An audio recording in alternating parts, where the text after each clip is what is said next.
kind of couldn't hear that. The question is, what can integrators do now when designing systems and implementing systems?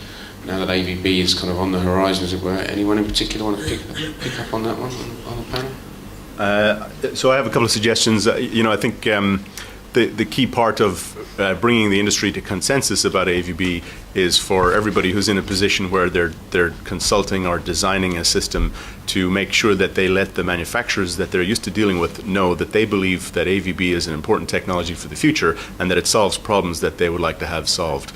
There are a growing number of manufacturers in the AVnu Alliance, but there are still plenty out there who are going, maybe I'll sit on the sidelines and just see how far this goes. The more they hear from the consultants that they trust and from the designers that they trust, that those people believe that this technology is actually going to make their lives better and their designs better, the more they'll be inclined to go ahead and start designing it in, and that will create the critical mass that we talked about and really ensure that the standard does catch on and become real. So I would say that the thing that anybody who's not actually a manufacturer that's in this room can do is learn more about AVB, and please ask any questions of any of us or research on the website or visit the AVnu website if you would like to get even additional background. And then if you are convinced about it, please make sure that the manufacturers you deal with know that you are and that you believe there's a strong and growing demand for a product that can solve that kind of solution from them. And I'd like to add to that, you also need to start building your networks around IP today. And you need to start building up a dialogue with the IT managers, because that conversation is going to be inevitable. The way the AVB standard is going, it's all built around IP. And if you can't have a conversation with an IT manager and explain to him the value and how you can integrate, you're going to have a conflict. And there's going to be that merging in the IT industry and the audio industry. So start building networks around IP and start building conversations around IP with those IT managers that you know.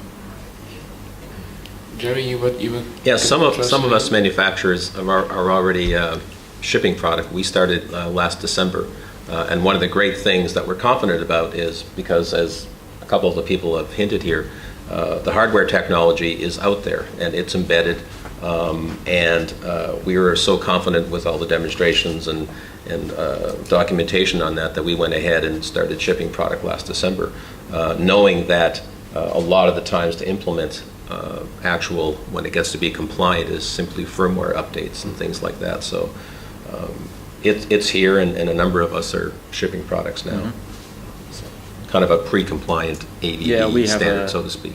Yeah, Harman has a matrix box, an amp. Just the one amp, is it? Just the one, yeah. And David's got it at the moment on his stand. Oh, okay. But again, it's a firmware upgrade and an option card, so you know. Yeah.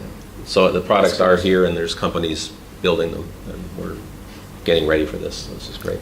But the other thing I'd interject is that, I mean, this is more directed to manufacturers, but it sort of defines a timeline. You know, pro audio development cycles are, 12 to 18 months, maybe faster if you use us. But touche. Okay?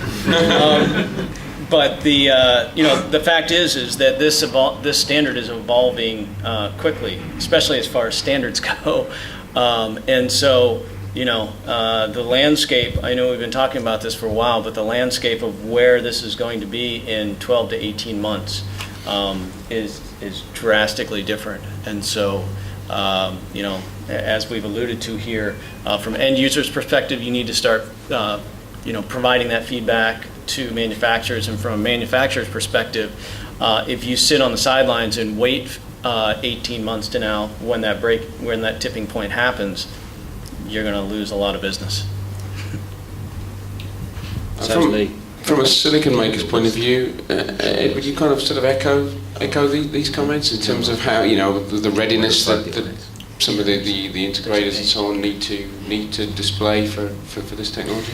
Yeah, absolutely. I mean, it's very important that if you look at any box, of course, it's going to be full of microchips, and the silicon guys, XMOS included, supply those chips, but we have to see the demand from our customers really to justify our investment. And we had conversations 2 years ago again with Rick about AVB, and we took a punt on it, and it looked like we were right on that and invested a great deal.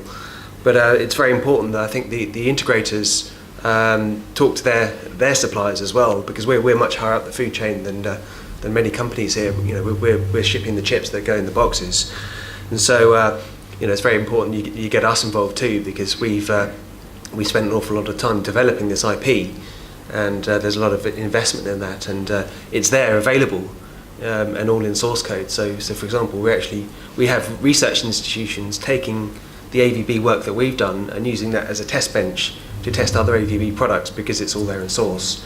So there's a lot that you can push further up the supply chain, because we've been ready for some time.